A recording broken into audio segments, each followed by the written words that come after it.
क्या क्या संघर्ष किए आपने समाजवादी पार्टी में? 15 साल लगातार मैं सड़कों पर, क्षेत्र में, जनता के बीच में संघर्ष करके तब एमएलए बना। नेताजी का एक ही सवाल था कि शायद लोग तो छोड़ के जा रहे हैं, आप क्या करोगे? हमने कहा जी आपके साथ संघर्ष करेंगे। कभी लगा कि राजनीति छोड़ देनी चाहिए? राजनीति तो हमारे खून में बसी हुई है, वो कि कैसे गरीब की मदद की जाए। संघर्ष के दिनों का साथी कौन था सर? वो साथी जो जिनको जुनून था इस बात का कि नहीं शाहिद भाई को तो विधायक बनाना है। वो दिन गुजरे हैं जो हम घर के तीनों के तीनों आदमी जेल में थे। जनता और आपके बीच कैसा रिश्ता है? रिश्ते अच्छे हैं, तभी तो जीता थे। कितना मजबूत गढ़ है समाजवादी पार्टी के लिए वेस्ट यूपी? हम समाजवादी हैं और पूरा प्रदेश हमारे लिए एक सा है। जब जब किसान आंदोलन हुए हैं उनका बेस पश्चिमी उत्तर प्रदेश रहा। 6-7 सूबे ऐसे थे जहाँ पर चौधरी साहब की मर्जी के बगैर सरकार नहीं बनती थी। आपने चौधरी चरण सिंह का जमाना भी देखा देखा और आप जयंत चौधरी का भी देख रहे हैं। क्या बेसिक अंतर नजर आता है आपको दोनों के जमाने में? उस जमाने में सिद्धांतों की सबकी राजनीति होती थी। समाजवादी पार्टी में सीनियर जो लीडर हैं उनकी सुनी नहीं जाती है। हम जानते हैं कि हमारी कितनी सुनी जाती है। आजकल एक मुद्दा बहुत चल रहा है जौहर यूनिवर्सिटी का। बाबा आए, बुलडोजर लाए। समाजवादी पार्टी यूनिवर्सिटी के साथ खड़ी है, आजम भाई के साथ। क्या आपको लगता है कि शिक्षा के स्तर पर कहीं ना कहीं जो बीजेपी है वो बैकफुट पर है? जो ये मैकाले का एजुकेशन सिस्टम है वो इसमें यकीन नहीं करते। मुस्लिमों को वो सम्मान नहीं मिला जो मिलना चाहिए, ज्यादातर वो दरी बिछाने का काम ही करते रहते हैं। जो लोग ये कह रहे हैं कि समाजवादी पार्टी में दरी बिछाने का काम है, उनकी पार्टी में दरी कौन बिछा रहा? सर अभी जेन-ज़ी का बहुत बड़ा आंदोलन हुआ, क्या आपको लगता है कि समाजवादी पार्टी बहुत बाद में ज्वाइन किया उस आंदोलन को? क्या समाजवादी पार्टी के नेताओं के बच्चे नहीं है जो एग्जाम दे रहे हैं? राम मंदिर चंदा चोरी विधानसभा चुनाव में मुद्दा बनेगा।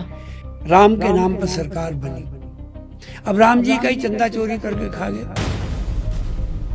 आप धर्म का लॉलीपॉप कब तक जनता को खिलाएंगे? सर मुजफ्फरनगर दंगे बहुत बड़ा डेंट है समाजवादी पार्टी के लिए। दर्द बेचारा परेशान है, कहाँ से निकले।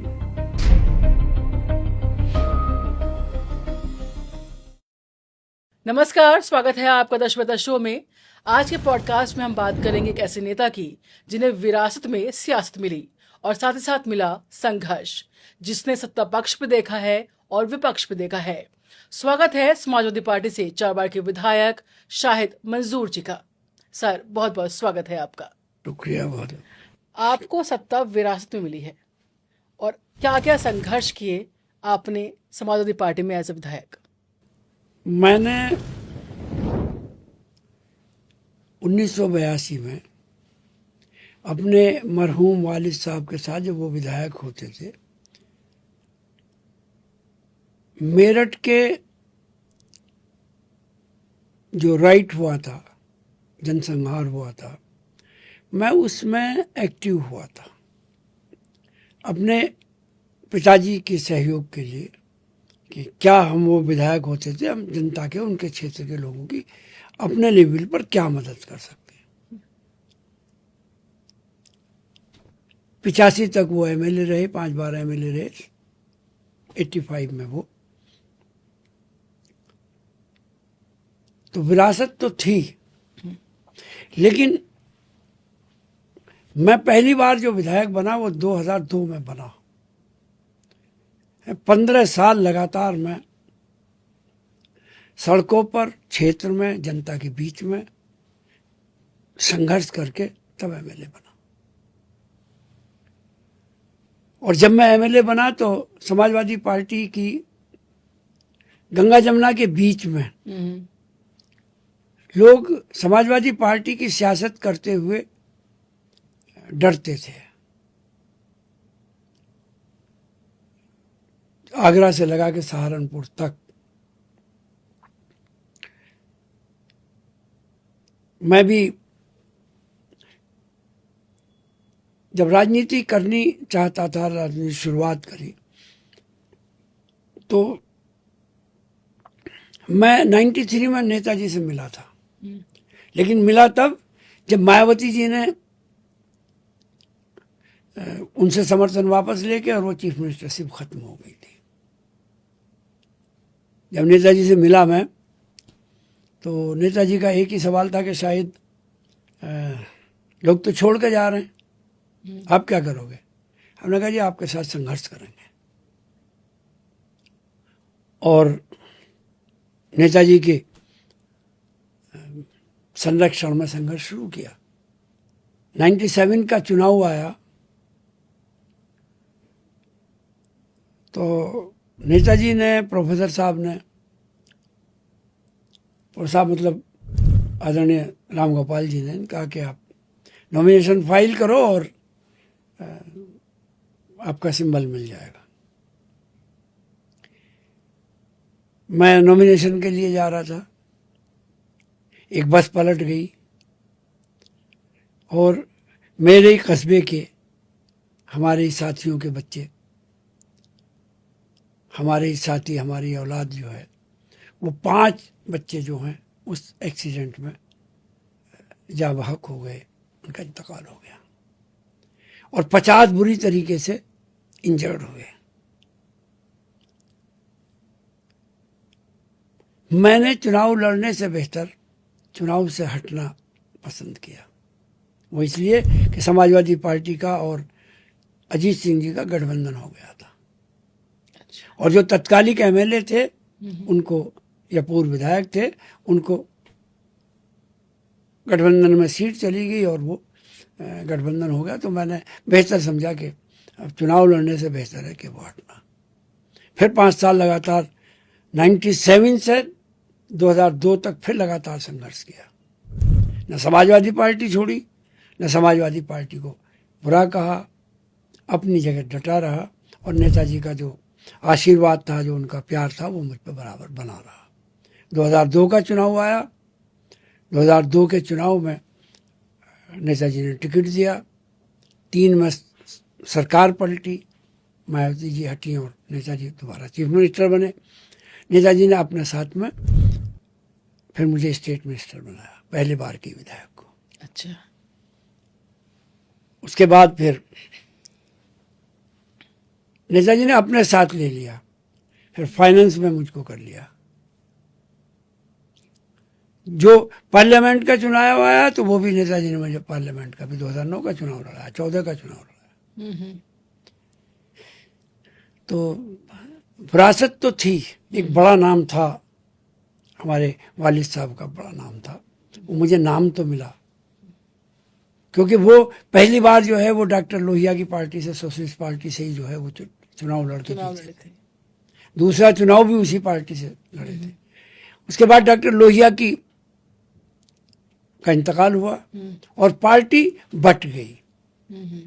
कुछ पार्टी जो है वो चौधरी साहब के साथ चली गई और कुछ पार्टी जो है वो कांग्रेस में चली गई। सर, आपने बताया कि 1985 से लेकर 2002 तक का समय एक लंबा गैप होता है। क्या कभी वो दौर आया जब आपको ये लगा हो कि क्यों कर रहा हूँ, छोड़ दो, कोई टफ टाइम सबसे ज्यादा? नहीं, वो जिस माहौल में थे हमने घर में देखा, और जो हमारे वालिद साहब की जो फॉलोइंग थी, जो उनकी लोग उनसे जुड़े हुए थे, उन लोगों को छोड़ा नहीं जा सकता था। अगर वो एमएलए नहीं रहे तो उनको नहीं छोड़ा जा सकता था। अपने लोगों के साथ में संघर्ष करते रहे, उनके साथ में जो दिक्कतें थी उसके लिए लड़ते रहे, उनके लिए बात करते रहे। तो वक्त यूं ही गुजर गया। संघर्ष के दिनों का साथी कौन था सर आपका? संघर्ष के दिनों में हमारे वो साथी थे क्षेत्र के, खासतौर से किठौर के थे, राजने के थे, ललियाने के थे, जो हमारे क्षेत्र के लोग के थे। वो ऐसे साथी थे जो अक्सर ये नारा देते थे कि खा के चलो, लेके चलो और पार्टी का खाएंगे। अच्छा। वो साथी थे कि अगर कहीं रैली में जाना है तो वो इकट्ठे होकर चले और अपना खाना खा के चले और साथियों के लिए लेके चले। और जो पार्टी का वहाँ खाना बंटता था किसी प्रोग्राम में, वो इकट्ठा करते थे कि कोई साथी भूखा ना रह जाए। वो साथी थे हमारे, जिनकी वजह से हम आज इस मुकाम पर पहुँचे हैं। उस वक्त की कोई मीठी याद या कोई कड़वी याद? जितनी मीठी याद हैं वो सब उसी ज़माने की हैं। संघर्ष के दिनों की। अब कल्पना करो ना कि वो साथी जो जिनको जुनून था इस बात का कि नहीं, शाहिद भाई को तो विधायक बनाना है, वो सारी याद, वो सब मीठी याद है। और कोई कड़वी याद? एक वो भी दिन गुजरा है, वो दिन गुजरे हैं जो हम घर के तीनों के तीनों आदमी जेल में थे। वालिद साहब हमारे NSA में थे 1986 के राइट में, पहले ही पकड़ के उनको घर से उठा के जेल भेज दिया गया। मैं मिलने के लिए गया, मुझे रास्ते में पकड़ के भेजा, कांग्रेस का जमाना था। अच्छा। मुझे जेल भेज दिया गया। हमारे लिए संघर्ष किया हमारे चचा ने कि भाई क्यों इनके साथ में गए, उन्हें भी पकड़ के NSA में भेज दिया गया। घर के 3 आदमी तीनों के तीनों जेल में थे। और दुर्भाग्य ये है कि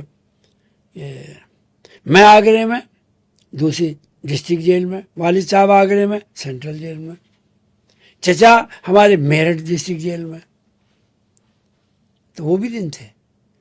लोग, चंद लोग थे जो नहीं घबराते थे, साथ में रहते थे, वकालत करते थे। हमारे सीनियर एडवोकेट हैं, यहाँ से लेके इलाहाबाद और आगरे तक, वो सब हमारी वकालत करी, उन्होंने भागे दौड़े गए और बेल कराई। तो वो थे दिन भी थे वो, ऐसे वो याद है मुझे वो दिन भी, कि जो जेल में भी गुजरे हैं, और ऐसी जेल में गुजरे कि एक ही शहर में, एक ही, दोनों बाप बेटे अलग अलग जेल में। सर आपने लॉ की भी पढ़ाई की है? हाँ, मैंने लॉ किया है। और आपने जेल का समय भी देखा है।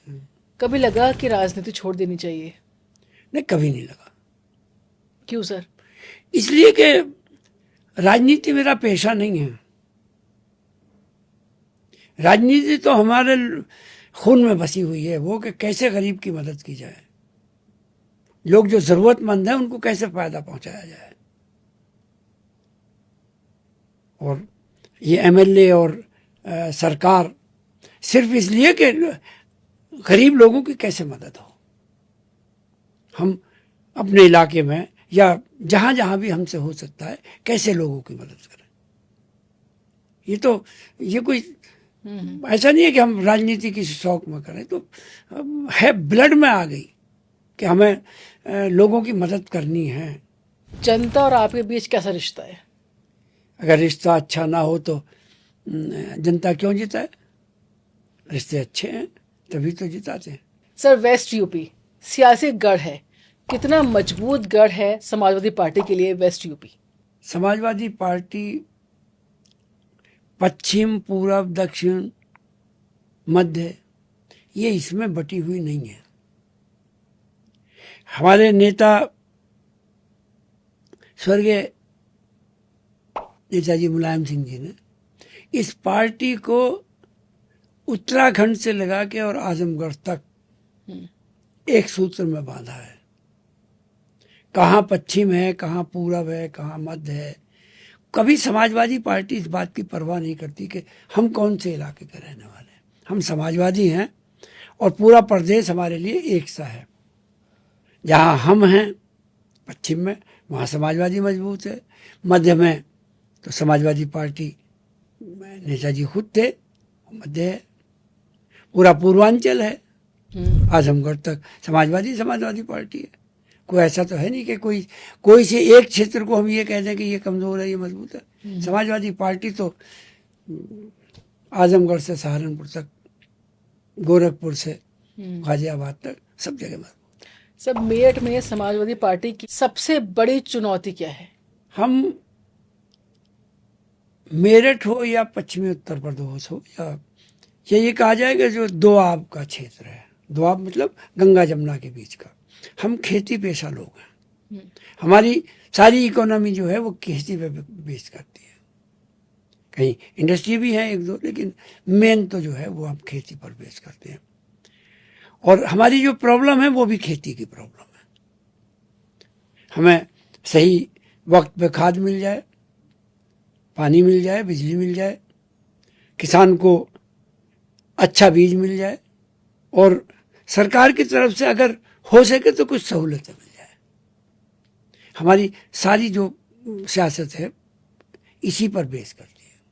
और ये भी आपने देखा होगा कि जब जब किसान आंदोलन हुए हैं उनका बेस पश्चिमी उत्तर प्रदेश रहा, चाहे वो गन्ने के लिए हुआ हो, चाहे वो बिजली के लिए हुआ या बिजली के मीटर के लिए हुआ हो, या जो इन्होंने 3 कानून थोपे थे वो भी पश्चिम में की, यहीं से विरोध हुआ है। तो हम तो किसान के ऊपर बेस करते हैं और किसान की सहूलतें जो हैं वो समाजवादी पार्टी से बेहतर अभी कोई दे नहीं सकता है। वही है और उसी पे जो है यहाँ की पूरी इकोनॉमी बेस करती है, यहाँ की पॉलिटिक्स बेस करती है। सर, वेस्ट यूपी में कहते हैं कि जाटों का लैंड है, जाटलैंड भी है, और उनके नेता हैं आपके चौधरी साहब।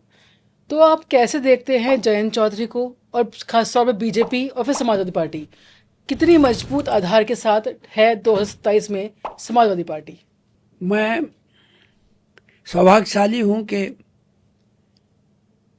आदरणीय चौधरी चरण सिंह जी के साथ उनके ज़माने में उनके ज़माने को देखने, उनको देखने का, उनके पास बैठने का, उनके पास रहने का सौभाग्य प्राप्त हुआ।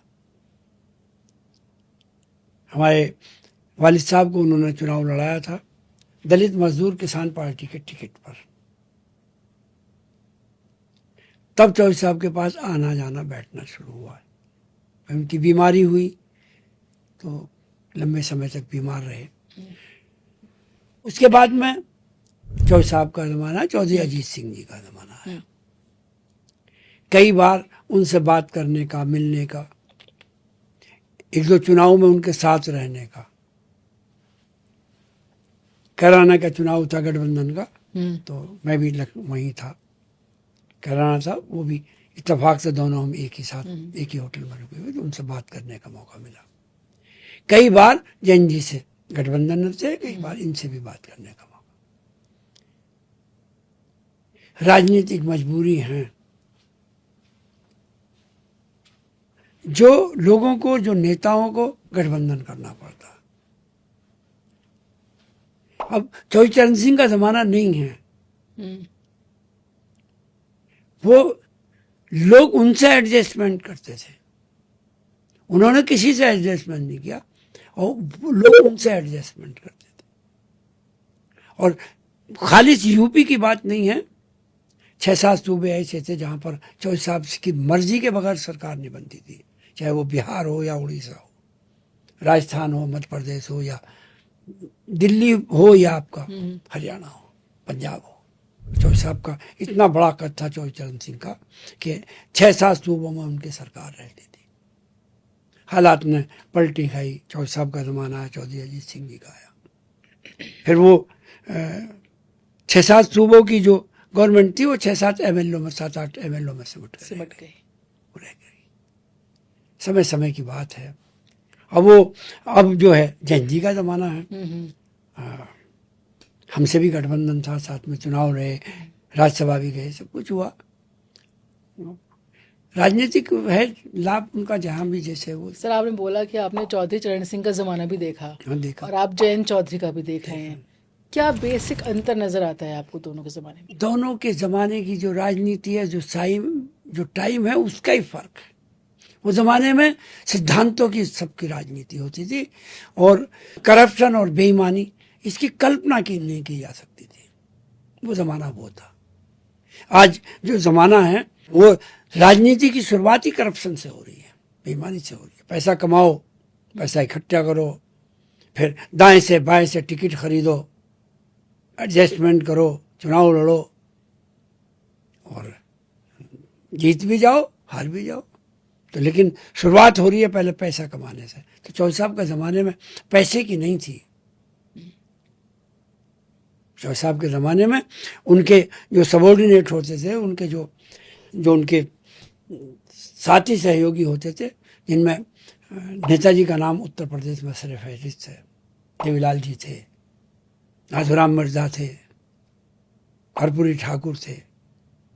सिद्धांतों की राजनीति थी। सिद्धांतों की राजनीति। अब वो ज़माना नहीं है। अब हम उस ज़माने को तलाश करें तो कैसे चल जाएगा? नहीं चल सकता। वो अलग बात थी।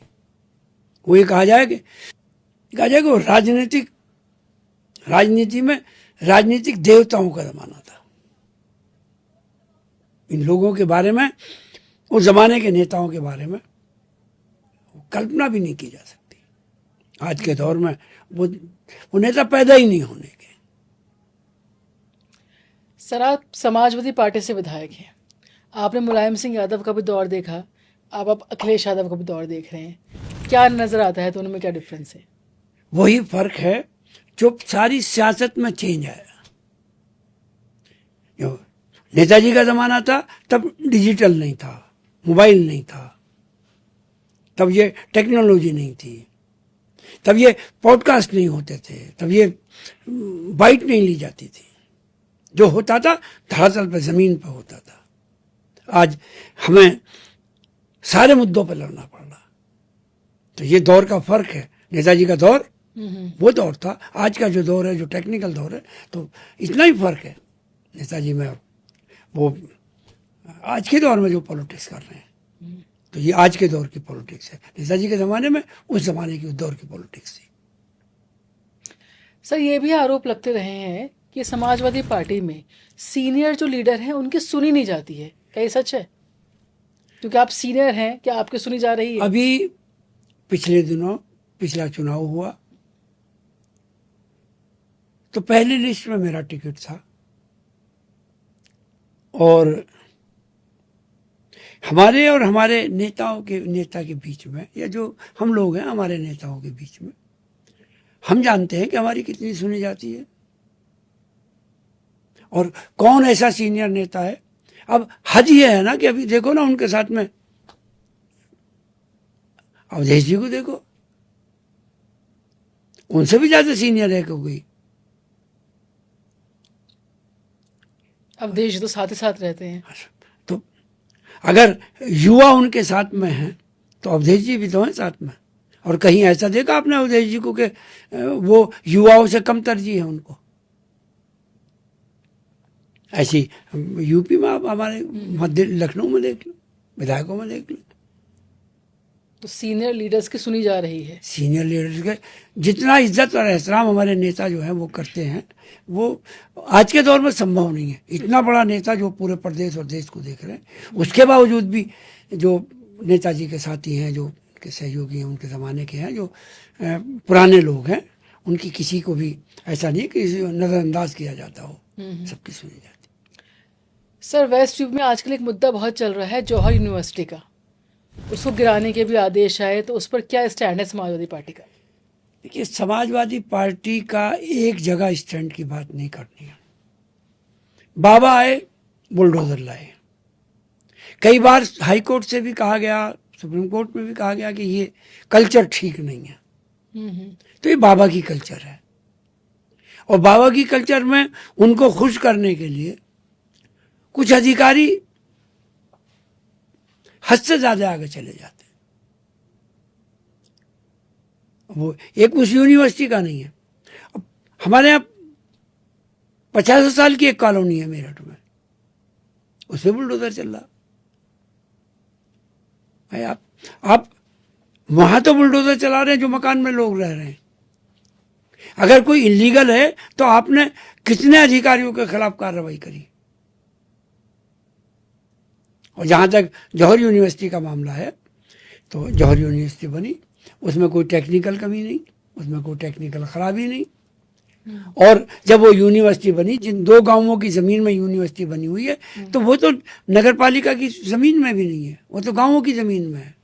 तो गांव में तो नक्शा पास नहीं होता है, यूनिवर्सिटी बन गई, चल रही है, हज़ारों बच्चे उसमें हैं, और हज़ारों बच्चे वहाँ। हम लोग अभी परसों गए थे, पार्टी का प्रतिनिधिमंडल गया था, माता प्रसाद जी के नेता, हमारे प्रतिपक्ष हैं नेता माता प्रसाद पांडे जी, हम उनके नेतृत्व में गए थे। अभी आपने एक बात कही ना कि पुरानों की, अब माता प्रसाद पांडे को देखो ना, नेता विरोधी दल है। अब देखिए ना, अभी उन्हीं के नेतृत्व में हम वहाँ गए थे, रामपुर गए थे। आज सांसद होगा प्रतिनिधिमंडल, आज जा रहा, कल जा रहा। तो नजरिया हमारा साफ है कि समाजवादी पार्टी यूनिवर्सिटी के साथ खड़ी है, आजम भाई के साथ खड़ी है। सर, मुलायम सिंह यादव जी के राज में आप बेसिक शिक्षा मंत्री भी रहे हैं और आजकल शिक्षा को लेकर तमाम सवाल खड़े हो रहे हैं। अभी सीजेपी पार्टी ने भी काफी भव्य स्तर पर पूरे देशव्यापी आंदोलन रहा, धर्मेंद्र प्रधान जी का इस्तीफा भी हुआ। क्या आपको लगता है कि शिक्षा के स्तर पर कहीं ना कहीं जो बीजेपी है वो बैकफुट पर है? मेरा मानना यह है कि भारतीय जनता पार्टी और आरएसएस जो ये मैकाले का एजुकेशन सिस्टम है वो इसमें यकीन नहीं करते, वो आश्रम पद्धति में यकीन करते हैं और उनकी पूरी कोशिश है कि ये सिस्टम शिक्षा का ख़त्म हो जाए और आश्रम पद्धति जो वो लागू हो जाए। उसी में वो बेसिक शिक्षा के स्कूल भी बंद करा रहे हैं, मास्टर भर्ती नहीं कर रहे हैं, स्कूलों का एकीकरण कर रहे हैं। 4 स्कूल, जैसे इनका बैंक का है ना कि 5 बैंकों को डुबो और छठे में मर्ज कर दो। अब ये इन्होंने शिक्षा में कर लिया कि 5 स्कूलों को डुबो दो और 1 में मर्ज कर दो। तो ये तो उसी का चल रहा सिस्टम। तो अब क्या सिस्टम है बताइए? तो शिक्षा पर ध्यान कहाँ है इनका उसमें यकीन ही नहीं है। उस शिक्षा पद्धति को तो ये मानते ही नहीं। सर 2027 में जो इलेक्शंस होने वाले हैं, क्या विजन लेकर चल रही समाजवादी पार्टी? समाजवादी पार्टी का डॉक्टर साहब के ज़माने से, नेताजी के ज़माने से, अखिलेश जी के ज़माने में हमारा एक ही विज़न है, तवा कढ़ाई सस्ती हो, दवा पढ़ाई मुफ्ती हो। रोटी मिले, सस्ती मिले, जो पढ़ाई है वो बहुत सस्ती होनी चाहिए। इसी विज़न पर समाजवादी पार्टी काम करती है और जब जब भी मौका मिला है, सरकार आई है, सरकार ने इसी फार्मूले पर काम किया है और आगे को भी हमें उम्मीद है अपने नेता से कि वो इसी फार्मूले पर काम करेंगे और प्रदेश की जन जन तक शिक्षा में, स्वास्थ्य में, सड़क में, बिजली में, पानी में, महिलाओं को, बेरोजगारों को, बूढ़ों को, जो उन्होंने पहले किया था उसी मिशन को आगे बढ़ाएंगे और इस प्रदेश को फिर दोबारा से जो है वो खुशहाली के रास्ते पर लाएंगे। सर एक और आरोप लगता रहा है समाजवादी पार्टी पर कि ये मुस्लिम और यादवों की पार्टी है, लेकिन साथ ही साथ ये भी कहा जाता है कि यहाँ पे मुस्लिमों को वो सम्मान नहीं मिला जो मिलना चाहिए। ज़्यादातर वो दही बिछाने का काम ही करते रहते हैं। क्या ये सच है? हमारी पार्टी के नेता कौन है? पहले नेताजी थे, अब अखिलेश जी हैं। नंबर 2 पे कौन थे? पहले आजम खां थे। तो सम्मान में कहाँ कमी है? अब वो सम्मान है? मैं पूछ रहा हूँ उस सम्मान में कमी कहाँ है? आज भी कहाँ कमी है? आज भी कमी कहाँ है? नेता अभी हमारे नेता प्रतिपक्ष है उसमें परिषद में, वो अंसारी है। अभी हमारे सचेतक जो हैं वो कमाल अख्तर थे। अभी भी पार्टी के प्रमुख महासचिव आजम खां ही हैं। तो कहाँ? लेकिन विपक्ष कहते हैं ना कि वो दरी बिछाने का काम करते हैं बस। अच्छा, जो कहते हैं हम दरी बिछाने का काम कर रहे हैं, वो अपने प्रदेश में कौन सी दरी औरों से बिछवा रहे हैं? जिनका कहना यह है कि हम दरी बिछा रहे हैं, उनके प्रदेश में उनकी दरी कौन बिछा रहा? वहां भी तो उनके वर्कर ही बिछाते हैं। हमारे वर्कर, हम लोग वर्कर हम बिछाते हैं। जो लोग ये कह रहे हैं कि समाजवादी पार्टी में दरी बिछाने का काम है, उनकी पार्टी में दरी कौन बिछा रहा? उनका वर्कर नहीं बिछाता क्या? या किराए पे बिछवाते हैं? दरी बिछाने का, माइक लगाने का, मीटिंग अरेंज, ये तो वर्करों का ही काम है, वर्कर का ही काम है। जिसमें क्या आपत्ति होगी? हम अपनी पार्टी की बिछाएंगे, उनकी पार्टी के लोग वो अपनी बिछा रहे हैं। पार्टी वर्कर्स से पार्टी वर्कर्स ही है। यहाँ भी पार्टी वर्कर्स काम करते हैं, वहां भी पार्टी वर्कर्स का, हर पार्टी में। सर चंद्रशेखर आजाद और ओवैसी कितना नुकसानदेह साबित हो सकते हैं आने वाले? हर पार्टी के नेता को हमारा कॉन्स्टिट्यूशन सबको हक देता है चुनाव लड़ने का, अपने कैंडिडेट खड़े करने का, पॉलिटिक्स करने का, राजनीति करने का, सबको हक देता है। सब लोग अपने अपने सिंबल पे अपने अपने हिसाब से चुनाव लड़ेंगे। प्रदेश की जनता, देश की जनता तय करती है कि उसको किसका शासन चाहिए। प्रदेश की जनता तय करेगी कि भारतीय जनता पार्टी को, जिसको सारा देश हटाना चाहता है, जिसको कॉकरोच हटाना चाहते हैं, जिसको जेनजी हटाना चाहते हैं, सारा देश उसको हटाना चाहता है, तो देश प्रदेश की जनता तय करेगी कि भारतीय जनता पार्टी को हटाने में सक्षम कौन है। और जो सक्षम है प्रदेश की जनता, उत्तर प्रदेश की जनता, भारतीय जनता पार्टी को हटाने के लिए भी, और हमारे पुराना जो विजन है अखिलेश जी का, जो प्रदेश के लिए काम किया, विकास का काम किया है, चाहे वो लैपटॉप का हो, शिक्षा का हो, चाहे सड़कों का हो, कोई काम जो उन्होंने किया है उसको आगे बढ़ाने के लिए, उसी की जो ठप पड़े हैं काम, जो बंद पड़े हैं, उन्हीं को आगे बढ़ाने के लिए 2027 में हमें उत्तर प्रदेश की जनता जो है वो क्लियर मैंडेट देगी। सर, अभी जेन का बहुत बड़ा आंदोलन हुआ, क्या आपको लगता है कि समाजवादी पार्टी बहुत बाद में ज्वाइन किया उस आंदोलन को? क्या शुरू में ही हमें सपोर्ट करना चाहिए था? अच्छा, क्या जेनजी में समाजवादी पार्टी के लोग नहीं है? क्या समाजवादी पार्टी के नेताओं के बच्चे नहीं है जो एग्जाम दे रहे हैं, जिनके नीट पेपर लीक हुआ? हमारे बच्चे नहीं है क्या? लेकिन सपोर्ट बहुत बाद में किया गया। हमारा क्या नहीं, हमारे बच्चे, हमारे नहीं है क्या बच्चे? उन बच्चों ने यह आंदोलन किया। अगर समाजवादी पार्टी, दूसरी पार्टी, हम लोग अगर शुरुआत करें तो फिर दूसरे आरोप लगेंगे। हम ही लोग, हमारे ही तो बच्चे हैं ना। जितने ये भाजपा के नेता हैं सबको मालूम कर लो कि किसी का इंग्लैंड में, किसी का अमेरिका में, किसी का कहीं पढ़ रहे हैं। जो शिक्षा मंत्री है उन्हीं की बेटी को देख लो कहाँ पढ़ रही है। तो ये तो सब समाजवादी पार्टी और कांग्रेस के और जो अपोजिशन के या बसपा बसपा सबके इन्हीं के बच्चे तो हैं जो इस आंदोलन में। तो हम कहाँ इससे आंदोलन से अलग हैं?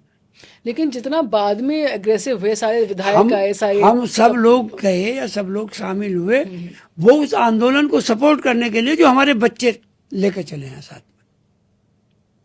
सब अपने ही तो बच्चे हैं। सर, 2024 के चुनाव में एक मंत्र आया पीडीए। क्या ये पीडीए समीकरण विधानसभा चुनाव में भी सही साबित होगा? जो पीडीए के घटक हैं, जो जिनको लेके पीडीए बना है, वो अति पिछड़े भी हैं, पिछड़े हैं, अल्पसंख्यक हैं, और इकोनॉमिकली जो वीकर सेक्शन है या जो प्रताड़ित हैं, वो चाहे किसी भी जाति और बिरादरी के हैं, जो लोग एनकाउंटर में मारे जा चुके हैं, उनकी बिरादरी के लोग हैं। इन सब लोगों, इन्हीं सबको लेके तो पीडीए बना, और उसका नतीजा आप देखो उस पीडीए का। उसी पीडीए में हम 44 सीट जो है हमारे नेता के नेतृत्व में जीती गई हैं। और उसके बाद में फिर देखो भारतीय जनता पार्टी का ग्राफ डे बाय डे। कहाँ किस मुद्दे पर चुनाव लड़ेंगे 27 का? अब हिंदू मुस्लिम का मुद्दा तो फेल हो चुका, अब वो तो चलेगा नहीं, क्योंकि एक मुद्दे पे एक बार दो बार चुनाव लड़ा जा सकता है, बार बार नहीं लड़ा जा सकता ना। आप धर्म का लॉलीपॉप कब तक जनता को खिलाएंगे? सर, आपने बोला कि हिंदू मुस्लिम के मुद्दे पे चुनाव लड़ा नहीं जा सकता ना। हम धर्म की बात कर रहे हैं। हम राम मंदिर में चोरी कांड भी हुआ, क्या कहेंगे आप? देश के अधिकतर लोगों ने राम मंदिर आंदोलन में अपना सहयोग दिया, और ऐसा एक नैरेटिव बना के ये राम मंदिर का जो आंदोलन है, राम मंदिर जो है इसका निर्माण होना चाहिए। हुआ भी, सुप्रीम कोर्ट के आदेश पे एक रास्ता निकला, उससे मंदिर का निर्माण हो गया। लेकिन जो इस आंदोलन को लेके चले, जिसकी अगुवाई अडवाणी जी ने करी, अशोक सिंघल जी ने करी, उमा जी ने करी, कल्याण सिंह जी ने करी। उत्तर प्रदेश में उस जमाने के सारे नेता थे जो इसी मुद्दे पर रात दिन एक करते थे। और जब मंदिर निर्माण का वक्त आया तो उस आंदोलनकारियों में से तो कोई था ही नहीं। हमने वो भी देखा कि जब शिला पूज रही थी, घर घर से चंदा इकट्ठा हो रहा था। इतने लंबे समय तक राम मंदिर निर्माण के लिए चंदा इकट्ठा हुआ, आखिर कहाँ चला गया? ये तो अब की बात है ना, मंदिर का चंदा दान चोरी होने का तो ये तो मंदिर निर्माण के बाद का है। मंदिर निर्माण से पहले जो इतना आंदोलन चला, शिला पूजी थी देश विदेश में, सारा धन इकट्ठा, वो कहाँ है? तो सारा सनातनियों का ही पैसा है, चाहे दान पात्र में दिया हुआ, चाहे वो दूसरी शिला दी गई हो, कोई मुकुट दिया गया हो, कुछ सोना दान दिया हो, चांदी दान दी हुई हो, या पैसे दिए गए हो, या जमीन दान दी हो। ये तो निर्माण के बाद बात का है ना। निर्माण से पहला जो पैसा इकट्ठा हुआ वो कहाँ है? तोगड़िया जी के ज़माने का पैसा कहाँ है? वो भी तो है ना। याद होगा ना, शिला तो तब भी पूजी थी, तब भी इकट्ठी हुई थी। तो ये पैसा तो सनातनियों का है, इसका हिसाब लेना है तो सनातनी लें, चंदा चोरी का भी लें और पुराने पैसे का भी लें। और जो मंदिर निर्माण में जो घपला हुआ है, जो बड़ा घपला है कि वो कोई ज़मीन 2 करोड़ की थी तो 14 में बिक गई, तो 1 दिन में ही बिक गई, 2 दिन में बिक गई। अब इन सबका तो जांच का विषय है। और अब जिन लोगों ने ये चंदा दिया है, पैसा इकट्ठा किया है, जो ये कहा जाए कि जो सनातनी हैं, अब वो पूछे ना इस बात को कि जो उन्होंने पैसा दिया वो कहाँ गया। ये तो उनकी जिम्मेदारी है, हम क्या कह सकते हैं। तो कैसा राम मंदिर चंदा चोरी विधानसभा चुनाव में मुद्दा बनेगा? देखिए, धर्म के नाम पर उकसाए गए लोगों को सरकार बनी, राम के नाम पर सरकार बनी। अब राम जी का ही चंदा चोरी करके खा गए, मंदिर निर्माण में खाया हो, उससे पहले खाया हो। अब जनता पूछने लगी ना, और जब जनता पूछेगी तो निश्चित रूप से फिर इनको हिसाब जनता को देना पड़ेगा। चुनाव में निश्चित रूप से इनको देना पड़ेगा। आज तो ये बचा रहे हैं, आज तो सरकार बचाने पे लगी हुई है कि पोल ना खुल जाए कि माल कहाँ कहाँ गया, लेकिन जनता सब समझ रही है कि माल कहाँ गया। और जब माल चोरी हुआ है किसी भी रूप में तो निश्चित रूप से जनता उसका हिसाब लेगी। सर, मुजफ्फरनगर दंगे बहुत बड़ा डेंट है समाजवादी पार्टी के लिए। मुजफ्फरनगर दंगों के चलते ही समाजवादी पार्टी की सरकार गई भी थी। क्या ये दंगे कंट्रोल हो सकते थे? क्या ये दंगा जो इतना बड़ा बना, ये बताओ, कंट्रोल हो सकता था? ये बताओ कि आपको वही रात याद होगी कि जब झगड़ा हुआ और हमारे नेता के कुशल नेतृत्व ने और उनके विजन ने जो तत्काल जो कदम उठाया झगड़ा रोकने के लिए, आधा घंटे में रोक दिया, मिलिट्री डिस्प्लाई कर दी थी। तो झगड़ा तो आधा घंटे चला, बाकी तो परेश ने चला, परेश ने अखबार ने चलाया इसको, और भारतीय जनता पार्टी ने उसका वो कैश किया, और कोई इनके पास मुद्दा था ही नहीं, बस यही सब करते रहे। लेकिन अब झगड़े की अगर बात करें तो आधा घंटा भी नहीं लगा झगड़ा कंट्रोल होने में। मुजफ्फरनगर का झगड़ा कहाँ चला? झगड़ा एक घटना हुई, एक मर्डर हुआ, जवाब में दूसरे मर्डर हुए, बात खत्म हो गई, फिर सब लोग अपनी अपनी जगह आ गए। लेकिन उस पूरे मुद्दे से सरकार गिर गई सर। लेकिन सरकार जब आपका जो आज गोदी मीडिया है, मीडिया तो तब भी हुई थी जब एक घटना को सालों साल ये लोग चलाएंगे, दिखाएंगे, उल्टे सीधे करेंगे। इनका काम ही ये रह गया है गोदी मीडिया का कि बातों का पतंगड़ बनाओ। अब इतना बड़ा आंदोलन हुआ है, कहीं जिक्र किया क्या? अभी पार्लियामेंट में बयान था कि कोई भी हमारा जवान जो शहीद नहीं हुआ, और अब शिलापट पे नाम लिखे गए। तो है मीडिया ये पूछने वाला उनसे कि आखिर ये जब तुमने बयान दिया कि नहीं मरे, अब कहाँ से नाम आए? और अभी तो पूरे नहीं है, अभी और आएंगे। तो अब ये मीडिया किसी मुद्दे को जो है जितना चाहे इतना खींच दे। अगर किसी और पार्टी की सरकार होती तो क्या धर्मेंद्र प्रधान जी को इतने दिन लगने देती? तो मीडिया उबाल पैदा कर देती। वो तो उन बच्चों की हिम्मत है या सोशल मीडिया है या भी कुछ 2-4 पत्रकार 10-5 पत्रकार ऐसे हैं जो पत्रकारिता कर रहे हैं और सही बात दिखला रहे हैं, तो उनकी वजह से सब कुछ हुआ। मीडिया ने कहाँ दिखलाया? तो मीडिया तो करती है ना इसी काम को। सर, आने वाले चुनाव में कौन कौन से मुद्दे रहेंगे समाजवादी पार्टी के? भारतीय जनता पार्टी, उसकी सरकार किसी भी मुद्दे पर पूरी तरीके से नहीं काम कर पाई।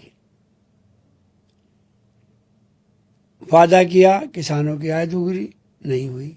वादा किया कि किसानों को उर्वरक ठीक समय पे मिलेगा, सस्ता मिलेगा, नहीं मिली। पेस्टिसाइड के बारे में तो वो नहीं मिला। बिजली फ्री देने की बात करी, वो नहीं है। सड़कों पे गड्ढा मुक्त करने की बात, वो नहीं है। स्कूल बंद हो गए, कॉलेज बंद हो गए, बच्चों का जो वजीफा स्टाइपेंड है वो बंद हो चुका। कौन मुद्दा ऐसा है उत्तर प्रदेश में कि जो इन 10 सालों में उत्तर प्रदेश की सरकार पूरा कर पाई हो? अब रह जाता है बात वही धर्म के नाम पर। तो मेरा मानना ये है कि धर्म के नाम पर अब वक्त चला गया। अब रोटी रोजी रोजगार इस पर बात हो रही है। लेकिन सॉफ्ट हिंदुत्व की बात तो अखिलेश यादव भी कर रहे हैं, कहीं ना कहीं वो भी रथ यात्रा निकालने की बात कर रहे हैं। समाजवादी पार्टी हमेशा से सेकुलरिज्म की बात करती है, समाजवाद की बात करती है, सबको साथ में लेके चलने की बात करती है। ये सॉफ्ट और हार्ड क्या है? क्या नेताजी पूजा नहीं करते थे? अखिलेश जी नहीं करते हैं क्या? या उनका परिवार पूजा नहीं करता है? अगर आडंबर ना हो तो ये पूजा नहीं करते हैं क्या? ये भी तो पूजा करते हैं। तो सॉफ्ट और हार्ड हिंदू क्या हो गया? हाँ, ये कहिए कि जो उग्र बात करते हैं समाजवादी पार्टी उनमें से नहीं है। तो रथ यात्रा उग्र भाषा का किसकी रथ यात्रा? समाजवादी पार्टी हमेशा से रथ निकालती है। नेताजी ने रथ निकाला, अखिलेश जी ने रथ निकाला, और फिर समाजवादी पार्टी फिर इस एफआई में जो केदारेश्वर मंदिर बना रहे हैं उसमें कह रहे हैं ना कि रथ यात्रा निकालेंगे अखिलेश यादव। आज जो मंदिर में होना चाहिए किसी भी मंदिर निर्माण में, तो क्यों ना हो? कोई भी मंदिर निर्माण में यात्रा निकलती कि नहीं निकलती? तो अडवाणी जी की तर्ज पे जो रथ यात्रा थी वही काय के लिए थी? मंदिर निर्माण के लिए? मंदिर निर्माण के लिए नहीं थी, सत्ता परिवर्तन के लिए थी, और सत्ता परिवर्तन हुई। तो क्या मानेंगे कि इस बार भी सत्ता परिवर्तन के लिए वो रथ यात्रा निकाल रहे हैं? कौन? अखिलेश यादव। वो मंदिर के निर्माण पर निकाल रहे हैं, अपना मंदिर बनवा रहे हैं, उसके लिए निकालेंगे। उस मंदिर की निकलेगी, ना कि वो देश में निकलेगी या प्रदेश में निकलेगी, या वो वोट के लिए निकलेगी। वोट के लिए तो खुद अकेले काफी है। मायावती कितना बड़ा फैक्टर होने वाली है आने वाले चुनाव में? मैंने अभी आपसे कहा, हर पार्टी को अधिकार है अपने अपने कैंडिडेट लड़ाने का। सब लड़ाएंगे अपने अपने कैंडिडेट। जनता तय करेगी कि ऐसी सरकार कौन सी है जो संविधान को बचाएगी, ऐसी सरकार कौन सी है जो रोजगार को बचाएगी, आरक्षण को बचाएगी, ऐसी सरकार कौन है, ये जनता को तय करना। दलितों की बात मायावती करती हैं, दलितों की बात आप पीडी में भी कर रहे हैं, तो दलित कंफ्यूज है कि वो किस तरफ जाए। कोई कंफ्यूज नहीं है, सबको भारतीय जनता पार्टी को हटाने की फिक्र लगी हुई, और सब हटाएंगे, कोई कंफ्यूजन नहीं है। क्या हिंदू मुस्लिम की राजनीति होगी आने वाले चुनाव में? मुझे लगता नहीं कि कोई भी अक्लमंद आदमी एक सुराख से बार बार डसा जाए। 1-2 बार डसेंगे, बात खत्म। मालूम है कि इस सुराख से जो है कोई जहरीला सांप है, नाग है, वो निकल रहा है, तो मुझे नहीं लगता कि अब उसी सुराख से बार बार डसा जाए कोई आदमी। अब मुझे लग नहीं रहा। सर, अब कावड़ यात्रा शुरू होने वाली है, और हर साल कावड़ यात्रा में कहीं ना कहीं उसका राजनीतिकरण भी हो जाता है। क्या कहेंगे आप कावड़ यात्रा के बारे में? कैसी तैयारी है?